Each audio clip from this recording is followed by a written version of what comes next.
Hey, Bessie Brains, Kirby here, aka Darkwing Disc, and I can cut an avocado perfectly in half.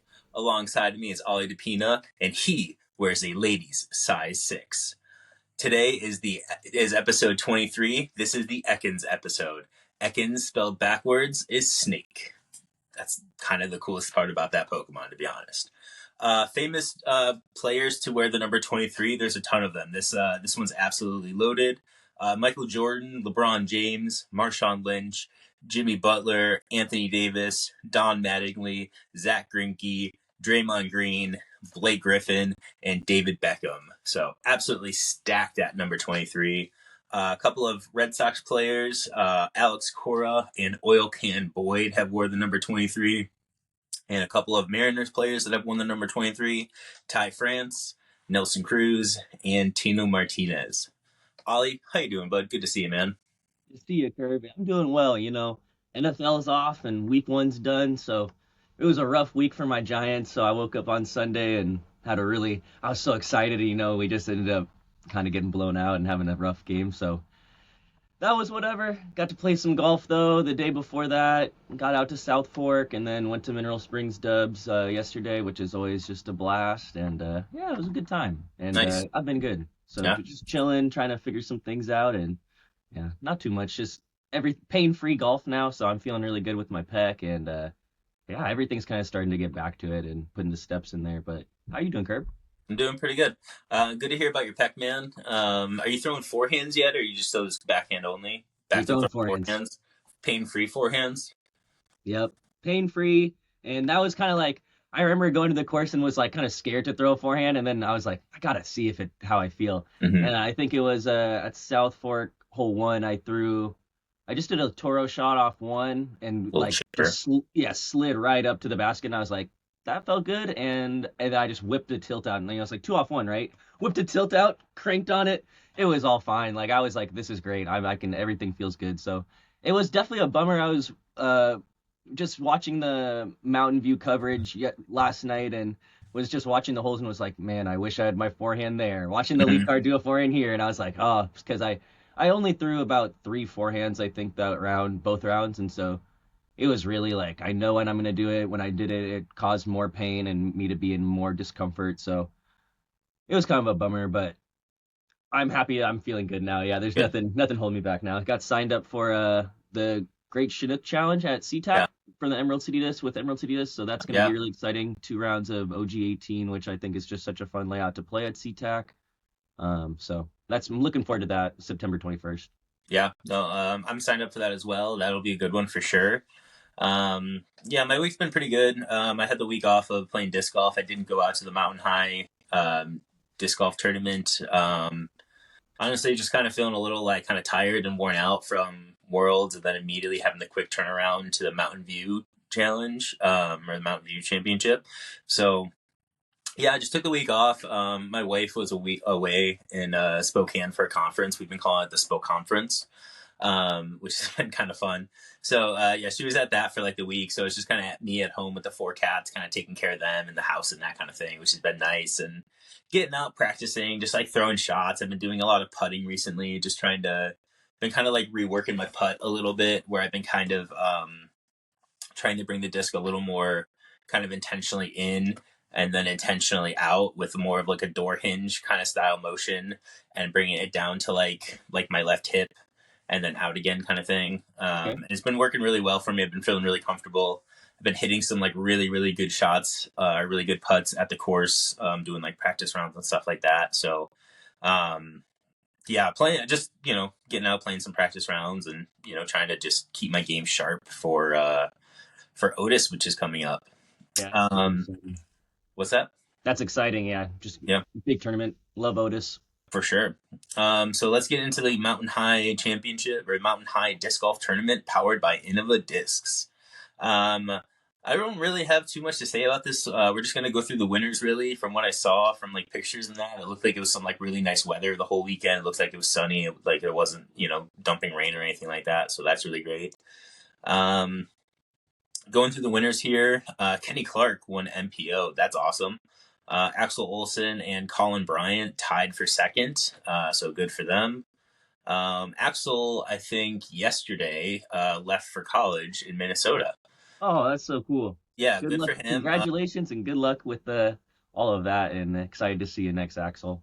For sure. Yeah, we're definitely gonna miss him in the area, but he'll be back probably, around summertime next year, kind of thing. So, yeah, always rooting for him. Love playing with him, and love kind of seeing the person that he's grown into. Because, like I said, I've known him since he was like early on in middle school, kind of thing. So watching him kind of grow up a little bit has been pretty cool, and just seeing how supportive his dad Kip is and that kind of thing is really awesome. So, um, winner of FPO was Jody Dixon. She beat out Kirby Gerberdolin. Winner of MP40 was Kyle Crabtree. And coming in second place was Jedediah Domini, which is awesome. I've known Jedi for a long time now, and seeing him kind of coming back and shooting some really good golf is awesome. He's kind of like a doubles killer. Like he'll go out to like a lot of the doubles rounds, and like if he's out there, like he's probably gonna shoot like a hot round at some point. So Yeah, he's been on a heater this summer. I got to play with him and meet him. I think it was about not a year, but a little less than a year ago at SeaTac. Was playing with Luke Gent, and we saw Christian Wolf and him playing. We ended up just kind of like merging and playing a little four-way card, so that was fun. And yeah, and ever since then I've been following his tournaments, and yeah, he's been on a heater this summer. It's been awesome to see and see his progression. I think he posted something 2 years ago about being like 920 rated, and now he's like high 970, 980 rated, which is yeah, super sweet to see. yeah, no, good for him. Um, Winner of MP50 was Ming Vang, and Chris May came in second. Chris May's back in the area. He went down to New Mexico and kind of spent some time there. I think taking care of like his mother-in-law or something. So those are two names that we're going to see at the top of the MP50 and MP40 leaderboard consistently going forward. Is going to be Ming and Chris. So Steve Bell beat out Kurt. Looks like Steve Bell beat out Kurt Bain in a playoff. It looks like they're tied for first, but Steve's name is ahead of him. Kurt Bain is, old school Seattle pro kind of thing. I've heard a bunch of random stories. I think I've told a couple of random stories about Kurt, on here in the past. Kurt's awesome. Winner of MA1 with Kenneth Sheedy. I've played with him at Kayak. Good guy. He's got a ton of power. He throws super, super far. We'll be seeing him in MPO. Like he's already kind of dabbled in MPO. I think he'll probably commit to that pretty soon. Yeah, I think he said something on Facebook the other day about this was like one of his last, if not last, at my amateur tournament. So Nice, be cool. cool. Cool seeing Nicholas Bigsby up and playing again. He's a left-hander who was playing in the area for a long time but moved down to Oregon. So it's kind of cool seeing his name back up and around here. Winner of FA1 was Christina Roberts. Winner of MA40 was James Hustis. Um, Winner of MA2 was KO Disc Golf fan Tobey Horner. So nice job, Tobey. That's awesome to see, man. Congratulations. I just did a lesson with Tobey last week, and I don't want to say that doing a lesson with me will help you win a tournament, but I'm just saying the results are there. So it's inarguable at this point. I don't know. Can't lie. Numbers never lie. Yeah. um, Tobey sent me a nice message the other day and kind of just asked me a couple of questions that I kind of wanted to talk a little bit about kind of here on the show. And Ollie, I'd like to kind of get some of your kind of thoughts on, kind of the questions and also like, on kind of the way I kind of think about this kind of thing. So it might be a little the way you kind of think about it. So, I am just going to read this message straight up. I feel like there's nothing here that he'd be like, "Oh no." He says, "Hey Kirby, I wanted to say thanks again for the lesson. Definitely a good handful of things to focus on for now. I had two things I wanted to ask or suggest to talk about maybe on the podcast. What did your journey look like from starting to being 1,000 rated? What was your training regimen like? Was progress linear? How much time did you do / still put into field work, putting, etc.? And then two, I'm playing Crystal Mountain this weekend. Any advice for playing that? Thanks in advance."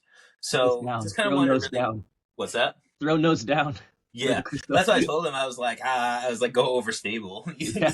Like to go more overstable than understable for Crystal. But yeah, I really want to kind of talk about that first part Yeah. of kind of like what was my journey looking like from starting to being 1,000 rated, and how much like time I put into like field work and like putting and that kind of stuff. And Ollie, I'd like to hear, kind of some of your opinion too on this. Um, I personally was disc golfing for a very, very long time before I got into tournaments or anything like that. I started disc golfing in 2009, and I didn't even know that disc golf tournaments were a thing. Like, I just knew that people played like dubs on like Sundays kind of thing, but I didn't know that like there was like full on tournaments, that people showed up to and paid entry fees. And there was like, I knew there was rules, but I didn't know there was like a whole organization to it. So I was just disc golfing for years before I even sniffed like any kind of tournament thing. And I would just go out on my days off and just throw, I'd spend the whole day just like throwing discs and kind of like putting and that kind of thing.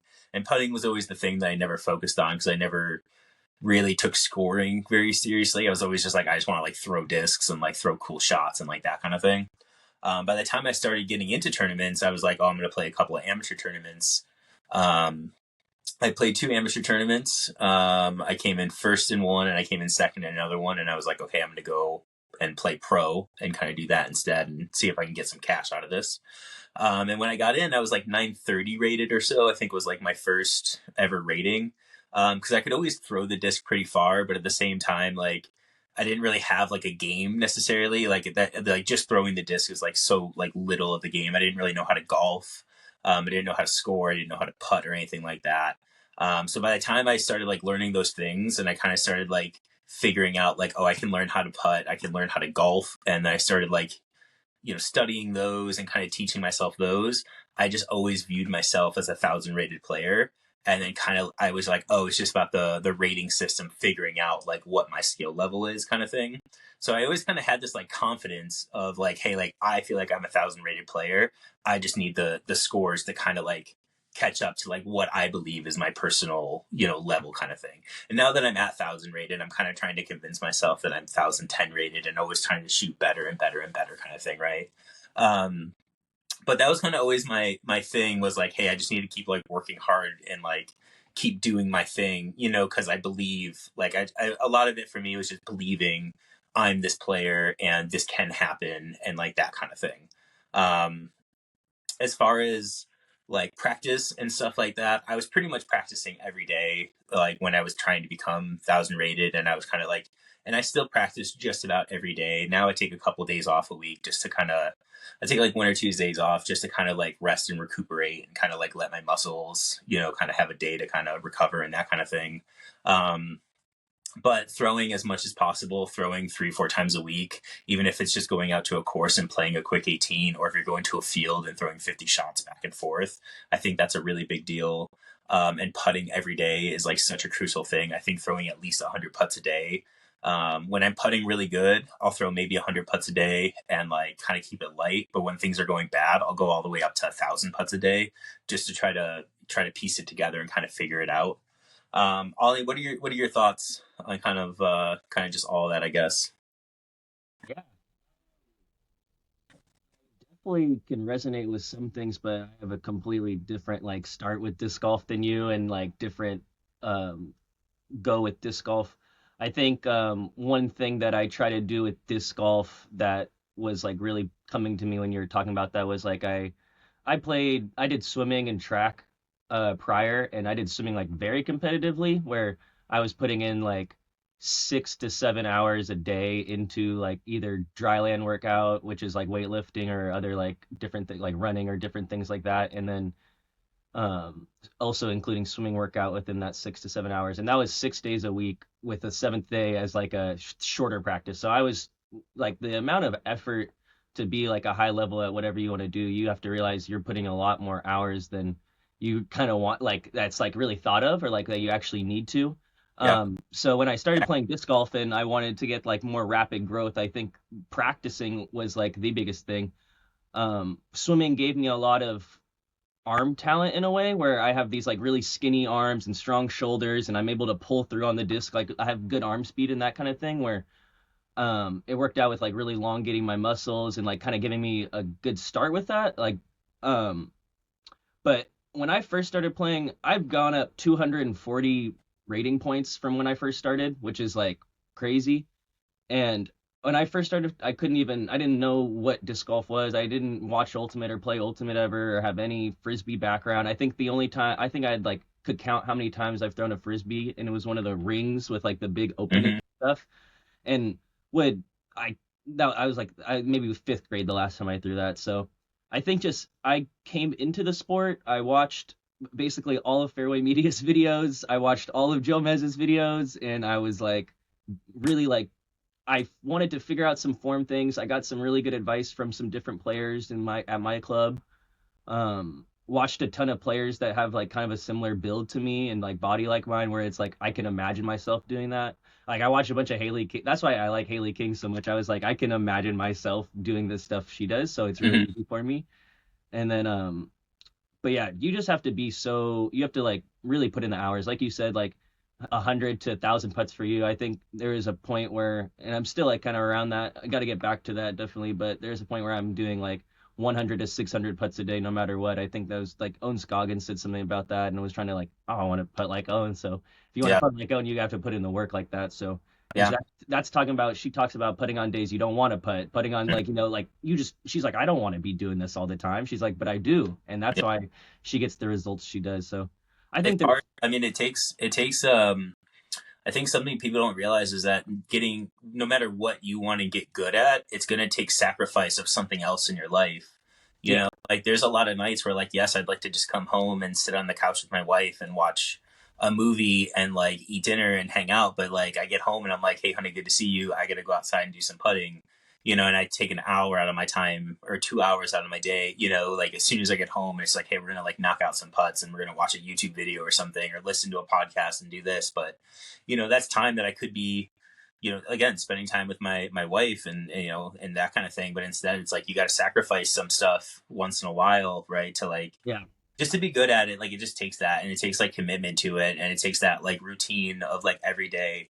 Like my carport that we have here, is lined with like Christmas lights and like a painter's light shining on the basket so I can putt when I get home in the wintertime. So no matter how cruddy the weather is, if Yeah. it's raining, if it's snowing, if like if it's just like really cold, I can still turn on the lights. If it's really dark, go out there and throw 100 putts, like even in the cold weather, which I think does help me because if it's hard to move my hands and I'm still being able to like make some putts, by the time I'm playing a tournament and I'm, having my hands warmed up and like that kind of thing, it just makes it so much easier kind of thing. So, yeah, just committing to it, and spending time in the morning, those days that you don't want to go out and play, or the days that it's like, wow, the weather is so bad today. Like that's the day, like actually you should be out throwing because like you can't like being a fair weather thrower just like doesn't like you can't be fair weather when you're playing tournaments and stuff like No, that. yeah, not here in Washington. I'm sorry to tell you, but if you want to continue to improve your game, you're gonna have to be playing in the winter, in the rain, in the Hmm. different inclements of weather where it definitely just affects you. Like I remember the last two winters, I was like, I'm not gonna do anything but become a better disc golfer. And I there was times where I was playing with these people in this division when I first started. The next year, when next summer we were playing, I'm like playing, winning those tournaments. Next summer, I'm doing that, and I'm like, and the people are still like kind of back or like doing different things there, where it's like you have to be able to put in that work to see those efforts, and it's not. And kind of going back to what Tobey said, it's not always linear. Like you're not gonna just jump, jump, jump, or Hmm. it's not always gonna be just like right there where you're not gonna just jump, jump, jump, and you're not gonna see it. Like you could put up 600 putts for a week straight, and you might that. I mean, I think that would help, but it might not You could help have you the that worst putting route. practice of Yeah, your life the week after, though. yeah, exactly. That So happens. Yeah, yeah. exactly, and that's our game that we play and love. So there's days where that happens. You can see that on the tour. Like there's times where like there's just like you will miss. Like it's not Hmm. like it's inevitable. It's not a perfect game, and that's why we like it and we play it so much. I feel like so. Yeah.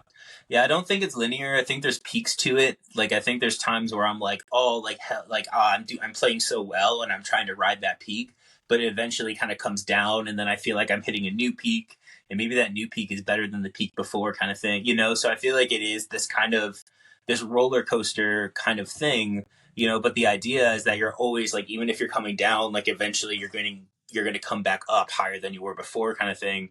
And that's where hammering out practice and kind of committing to stuff where I've talked about how like my putt is very fluid and like I let my putt kind of change week to week. Like if there's something that I'm doing, like right now I'm talking about, coming in and kind of like letting the door open more.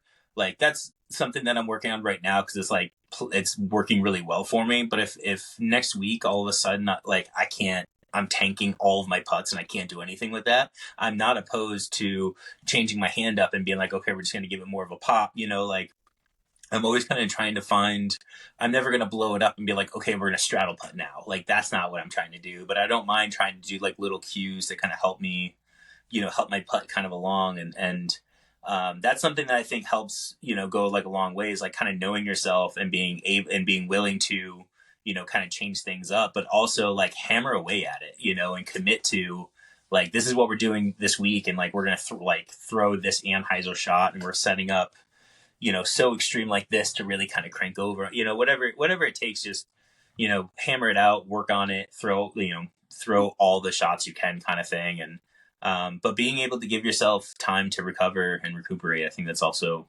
really important. So, Yeah, for sure. I um, feel like I see a lot of people focused on some of the wrong things as well. Like putting in that time is like the number one thing, like you said, where some people get hooked up on some other things where it can just like that can yeah, be like the ruining. You got to really focus on putting in the time, and then the everything else will come yeah. after that.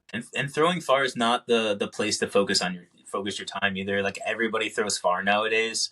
Um, and yeah, I'm so just like not impressed with like a 500 or a 550-foot throw. Like there's so many people that can do that, and you don't even really need to throw that far like 90% of the time. I really think like if you're gonna like, one of the things that'll help people get a lot better is take your putters and being able to like hammer, like throw your putters like really hard and really far, and I think that'll help translate up to your mid ranges, which will translate up to your fairways, which will translate up to your distance drivers and that kind of thing. So, but throwing putters, I mean, I think that'll go a long way. And if you're able to throw your putter like 350 feet, you don't realize how many holes are like truly attackable. Like with that, even like a 280, putter throw. Like there's so many holes in disc golf that you're like, oh, I can attack this hole with just a putter now, and I can Yeah. attack that hole with just a putter now. So, um, yeah. Thank you, Toby Horner, for sending me those questions. Yeah. If anybody wants us to dive into any topic or anything like that, feel free to reach out to Ollie or myself anytime. Honestly, we love stuff like that. So we're gonna get right into the PackEx Cup standings. We just had the last PackEx Cup tournament being the Mountain High Disc Golf tournament. So with next week being the Otis, and we're going to jump into the little preview for that right after this. Thought we'd take a quick look at the kind of the PackEx Cup standings and kind of see like where all that stuff kind of falls.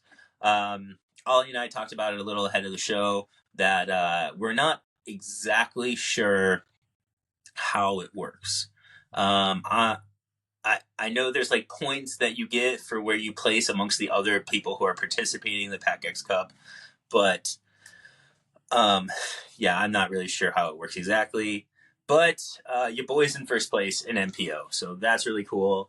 I have 3 points over Caleb Joyner. I was watching the Mountain High pretty closely to see how many points Caleb was going to score. Um, Yesterday, I think I told Brian yesterday morning, I was like, hey, dude, I think Caleb beat me because I don't know how these points thing works. I was like, I think Caleb took it. I think he's going to beat me for first place kind of thing going into the PackEx Cup. And turns out he did not. He actually got like third place points, I believe it is. So, yeah, Caleb is in second place and I'm in first place by 3 points. So So I close. think you're gonna start the tournament at neg 10, and then Caleb will start at neg 7, and it will scale down from there, and like Okay. so on. And so you'll the lead you've got is a 3-stroke lead, basically with the stroke play.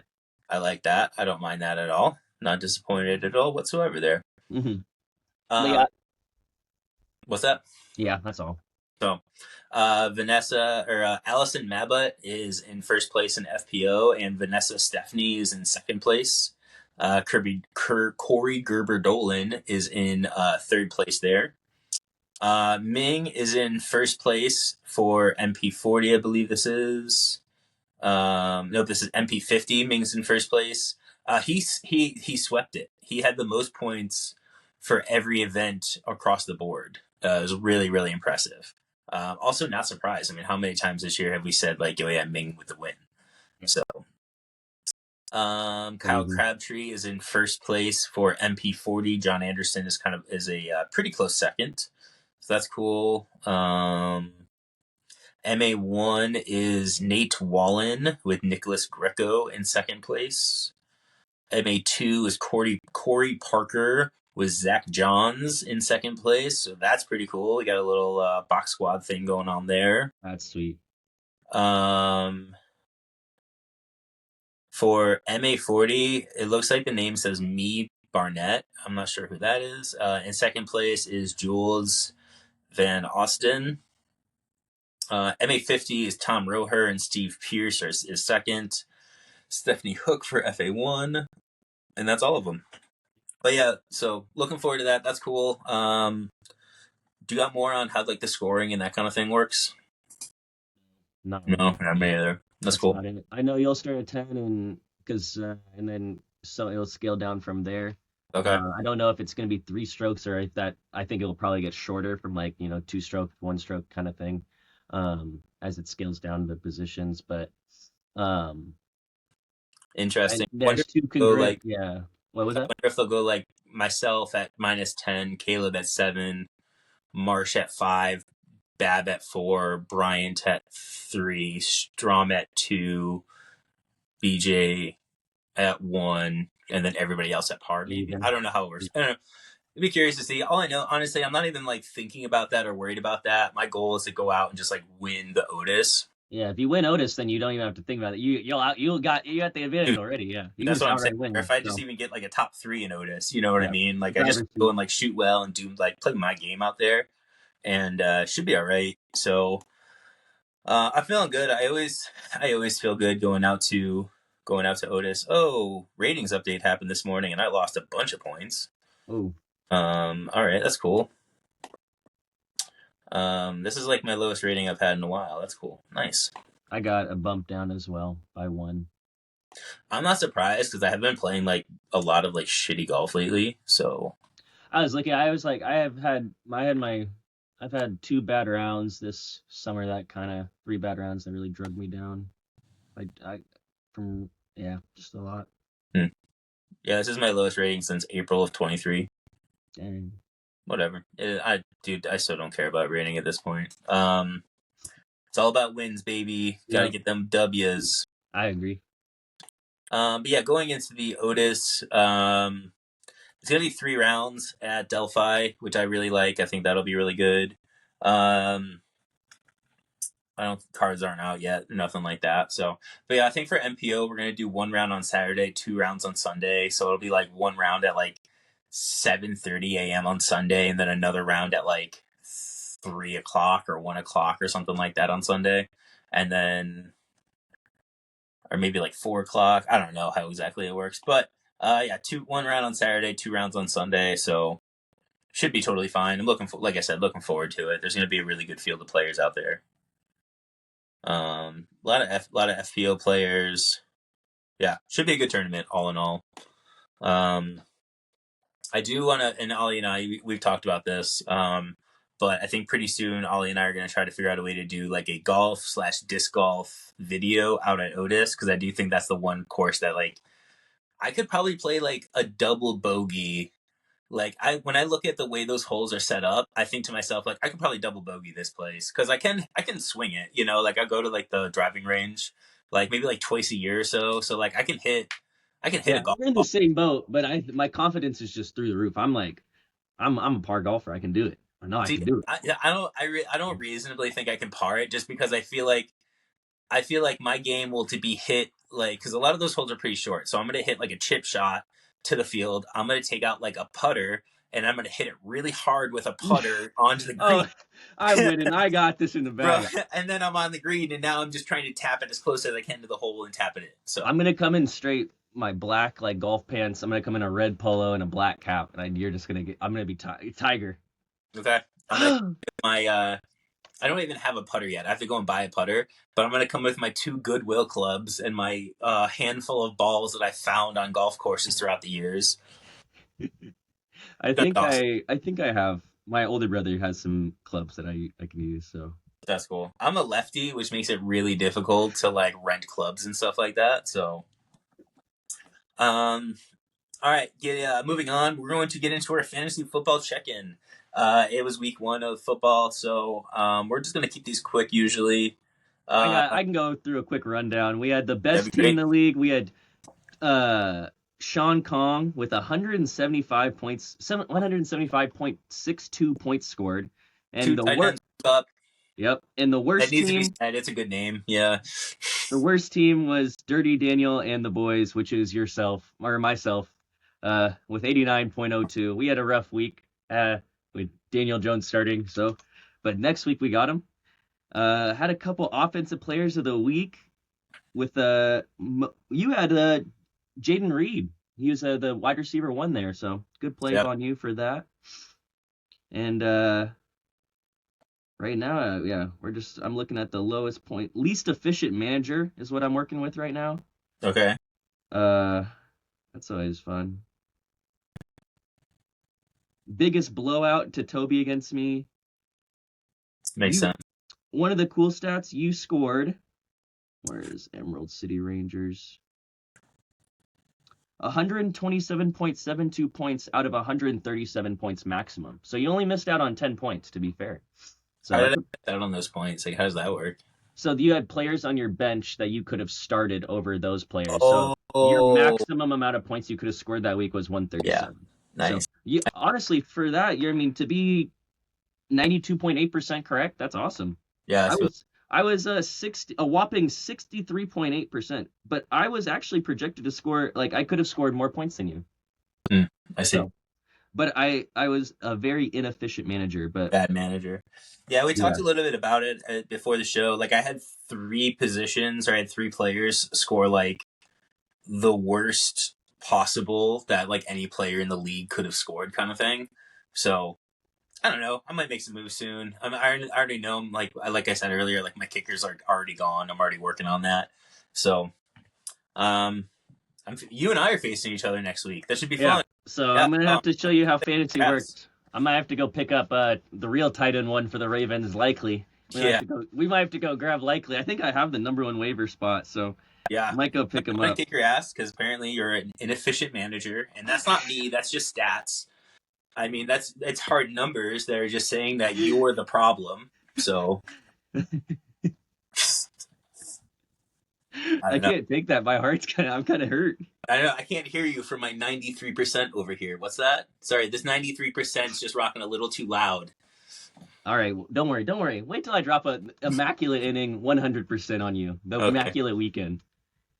It'll love to be see good. it. It'll be good. But Love yeah, no, to see this it. is what the fantasy's about, talking trash. I was more concerned about the Giants this week 1 than anything else. Week 1 Mhm. also is always like kind of a throw up with fantasy. I feel like it's a lot of people's thoughts and not too much. And also, even this week 1, I watched a couple games and it was kind of hard. A lot of teams still seemed in preseason mode. So I think we'll even see a lot of different things this next week in fantasy. So Yeah, I'm excited.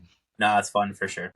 All right, so before we get into the draft, I got the new drop Whoa. from Discmania. This thing, dude, this thing is freaking sweet. I don't want to be too bold, but I will say I think that this is like the best disc they've made since the P2. They're awesome. It's hella flat. Like you can like barely see anything on there. They're overstable. It's like I'll grab a zone real quick. I think I got one on the shelf over here somewhere. They're like super similar to a zone. Here it is. So you can kind of see the 2 rims there. Like they are hella close to each other. Wow. So um, this zone's actually just like a touch flatter. But yeah, it's awesome. It's overstable. They rock. I'm super excited. I've already ordered a bunch more from Discmania to send me. We have a bunch. We have a bunch coming in the store. Coming like I think today maybe, and I think they drop this week or maybe today. I don't even know. They might drop tomorrow. I think. So, but yeah, this is kind of like the new. Like this is my new like favorite disc without a doubt. I'll be rocking a couple of these going forward. Hell So yeah. yeah, I was gonna ask you about that. Uh, it's yeah. awesome. Yeah, that's sweet. Yeah, it's like a zone. It throws kind of like a like your Toro will kind of thing. But it's just it fills the slot so well. Like I think it's a better thrower than the Razor Claw. It's less overstable than the MD5. So yeah, just absolutely sick. Um, all right, so getting into the draft for this week, we are going. We're mixing it up a little bit. This week is going to be animals that you want as a pet, but it wouldn't be practical. So this kind of applies to like anything. Oh my gosh, I'm so dumb. What did you think we were drafting? That you wanted, I thought it was animals that you wanted to pet but couldn't. But that's just that your wording was right. I just read it and was like, ah, no, I see you're right. I'm ready. I got it. I'm good. Yeah, I'm good. what? No, don't worry about it. Don't worry about it. We're good. We're good. Wait, what? I thought it was like animals that you would want to pet but like can't, you know. I see. I guess that kind of applies to it if you wanted to. But no, it's there's similar animals, but I have more selection now. Yeah. Yeah, you see what I'm saying, right? It's like stuff that I would want to have just like around the house as a pet all the time. You know, something I could like cuddle up with. Yeah. But stuff that also like wouldn't necessarily be practical for whatever reason. You know, maybe they're too big, maybe Yep. they're dangerous. You know, maybe they just make terrible pets or whatever kind of thing. So Yep. I am going to take the first overall pick because you really did bad last week in the K draft. Like historically bad. Maybe to you. Yeah, K2, some people say it's my worst pick. I think it's my best pick ever. yeah. So, You did as bad as you're about to do next week in fantasy. So whoa, the whoa, first whoa, pick, whoa. I'm going to pick the Chinese red panda as my number one overall selection. Um, they're sick. They're adorable. I don't know if I really. I mean, maybe I could have this as a pet, but it seems a little like an impractical thing to have just like around the house all the time. Like it's technically a bear, but it's kind of also like a little fox, like a little raccoon. I don't know. Chinese red panda though, easy my number one overall. Okay, okay. I think I got a couple good layups, you know, with we had a couple good movies come out or like TV series with Tiger King, you know. I think I'm gonna go with a tiger as my number two. Doesn't Yeah, seem practical, seems kind of cool, but also seems kind of fucked up at the same time. a little bit. Um, Pretty sick on my board, 100%. Yeah, yeah, and then a new show on HBO for my three pick. So two tigers, three. They have a new show, I guess, about some chimpanzee woman who loves chimps. So we're gonna go with monkeys, chimps, or whatever. But okay. I guess it's like my mom. I gotta catch up because they're coming out every Sunday, but my mom wants me to watch it. It's like yeah, she's like said very Tiger King esque show, but with Oh, chimpanzees. So I interesting. was like, oh, interesting. Yeah, I was like, that's crazy. But I remember there's that crazy news story of the woman who had the pet monkey, or like her friend got her like face like all like messed up Yeah, like from. ripped off or So doesn't seem like a good idea, but there seems like there'd be some like cool hangout sessions. You know, maybe one or two chill nights, and then something like that. You know, but that's kind my of. two and three. Yeah, yeah. I feel like it would be kind of cool, like if you're just like hanging out with your friends, and all of a sudden, like down the stairs walks a monkey. Yeah, it's just Friends are like, like, oh, "Fuck," and you're like, "Ah, it's just that's just Jim." Like he just hanging out. Like I don't know what you name it, but yeah, I think that'd be kind of sick. Yeah. Tiger and monkey are good 2, 3. For my number four pick, I'm gonna pick an otter because I think otters are freaking adorable, and I you don't live on think a it would be a very good pet. you live in the water, like on the water or something. It's impractical. That's the idea, right? Maybe I just got like a big old fish tank that the otter just kind of hangs out in. I thought you're. I see it. I see. It, I see it. Yeah. I like it. I like it. So we agree that having an otter would not be practical. It wouldn't be practical. Like, what are the cool things with it? Like, what's the point? Oh, they're so cute, dude. Oh, Like okay, you okay. like look at their little face and they got this little like their paws are kind of just like chilling in there like that. Like if I could have a pool that I could swim with an otter and he was just like my pal and we like hung out, like that would be pretty That'd effing. be pretty cool. That'd be Yeah. pretty cool. And then for the number five pick, I'm gonna pick it's called a fennec fox. And Mm. it's like a little like it kind of looks like a little dog, but it's got like a big old like fluffy tail. And it's got these like huge ears, kind of like a little fox. It's Hmm. pretty freaking cute. A fennec fox though. That's gonna be in my number five pick. Okay. Okay. I looked up. To prepare for this. I Nick went Fox. to a bunch of zoo websites and was kind of going through zoo websites of animals that I just thought looked cool. But the fennec fox is like one of the sickest looking ones. Hell yeah. I see that. I see that. Okay. With my third pick, I think I had a couple, like I have some good ones, but I think we're gonna take a little bit of a reach with one of my with whenever I go to the zoo. This is my favorite animal, big bird, the emu. It does not seem very practical, but I love the emu. It's actually a very cool bird, but I feel like the poop and the everything like that, the cleanup, it doesn't even fly, so it just would run around and like do that. But I love emus. I think emus are maybe my favorite thing to see at the zoo. I literally will go to the zoo just to go see an emu. I All right, think if you had a pet emu, would you like crack, ride it. would you crack open the eggs, Uh, no. make some What? emu scrambles? No, because that's what it wouldn't like me then. I have a working relationship with my emu. I see, I see. It's like a business deal. Yeah, but I love emus. I think they're like a top 3 animal, top 5 animal for me. That's cool. Favorite. No, I get it. I mean, the emu is a But good I one. don't think it would work out ever too big. Yeah. And yeah, it would maybe like a little too I mean, freaky. it's definitely impractical. Like that's not, especially in like the city of Seattle. I don't think an emu would exactly thrive. But yeah, Yeah. And then I think I always wanted one. I don't think I'll have one. Maybe when I'm older, but I always wanted a teacup pig, but a pig. I think a pig would be pretty sweet. Impractical, especially in Seattle. I don't think you're getting too much, especially with a full size pig. A teacup pig you could do, but and I've seen pet pigs, but I don't think it really works here. But that's I gonna be my don't know. last pick. I don't know if I would. I don't think pig counts because I think a pig's kind of like a pig's not totally impractical. Okay, I mean, You know what I'm so saying? Like, you're throwing the flag. You're throwing the well, flag. yeah, I'm throwing a flag out because I think if you told me like, hey, I have a pig as a pet in the house, like if you had a big enough house or something, and like, All right, scratch it. you We'll know, take I think you could live up in like Woodinville and have like a pig as a pet, and I would be like, yeah, it makes all the sense in the world. would coyote be crazy? Can I do coyote? Yeah, I mean that's impractical because those Okay, are like we'll do coyotes. animals. Coyote. Yeah, yeah, a coyote. Yeah. I have a lot of coyotes in the Queen Anne and Magnolia neighborhood. Oh yeah. There's a ton of bunnies and things like that here, so I see a lot. I like they'll just be circling my car sometimes, and I'm like, yo, what the heck? Yeah. I've had like two, We yeah, got it's coyotes crazy. up here too. I mean, they're some of them get like full size dogs. You're like I Jesus. think they're pretty cute, and I honestly think they'd mess with me. Like I think we'd be like, Yeah, yeah. yeah. So, Kind of. but I don't think it's practical. I get that. Um. Okay, so for the number 8 pick, I'm gonna go through a couple of like honorable mentions. Binturog, which is just like a bear cat. That one's gonna kind of on my honorable mention. An axolotl also on my honorable mention. Although I do think it's People like, have those, right? yeah, like it's not impractical totally. Um, Komodo dragon, that was on my honorable mentions because I think it'd be cool to be like, I gotta go hang out with the dragon in the backyard kind of thing, like this kind of fire. Penguin was also on my honorable mention because they're super cute. Yeah. But I think for my number 8 pick, I'm gonna pick an ocelot, which is just like a giant. It's not a giant, but Jungle cat.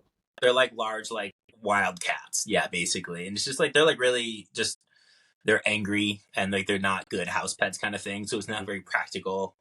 But they're pretty fucking cute, honestly. Like, People have those as cats though. do they an ocelot? Maybe not a straight up ocelot. I've seen some crazy like jungly looking cats though. Uh, No, you can have it. You can have it. You can have yeah, it. people definitely do. But also on my honorable mentions was a serval, which is another just like wild cat. I went through like 6 wild cats. I had tiger, I had lion. Tiger, more impractical, bigger, better. let, Maybe. I mean, honestly, let me hype my list up real quick. Come yeah. on. I mean, you need it after last week's. Jesus, dude. All right, yeah, my list though is going to be the Chinese red panda, an otter, a fennec fox, and an ocelot. Ollie's list is going to be a tiger, a monkey, an emu, and a coyote. Honestly, both of those lists are kind of fire. I I'm down know. with This both. might be one of our better. At least, I mean, you have some good drafts. It's more like where if I'm up to par with it, if it's going to be a good thing. But No, yeah, this one feels way more. This one feels pretty even because I honestly both of your list too. I would look at and be like, no, that's fire. Like I get that. So cool. That was fun, dude. I'm glad we'd be doing drafts again. We missed a few yeah. weeks there, right? And like Oh yeah. this is good times. I totally. I think it throws me off a little bit. I think about these drafts whenever I go play. Like I was playing Dubs yesterday, and Sean Kong sat me down and was like, "Your draft was terrible last week. Like your draft was bad."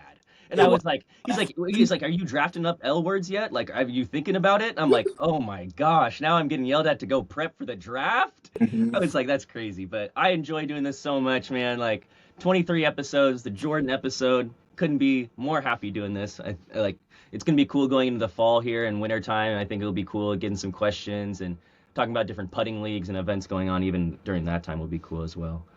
Um, but to end, I got a quote from Michael Jordan, one of my favorite quotes. A little longer, but maybe it's my fault. Maybe I led you to believe it was easy when it wasn't. Maybe I made you think my highlights started at the free throw line and not in the gym. Maybe I made you think that every shot I took was a game winner, that my game was built on flash and not fire. Maybe it's my fault that you didn't see the failure gave me strength, that my pain was my motivation. Maybe I led you to believe that basketball was a God given gift and not something I worked for every single day of my life. Maybe I destroyed the game, or maybe you're just making excuses. Aim high, shoot low, and we'll see you next week for episode 24, y'all. Yeah.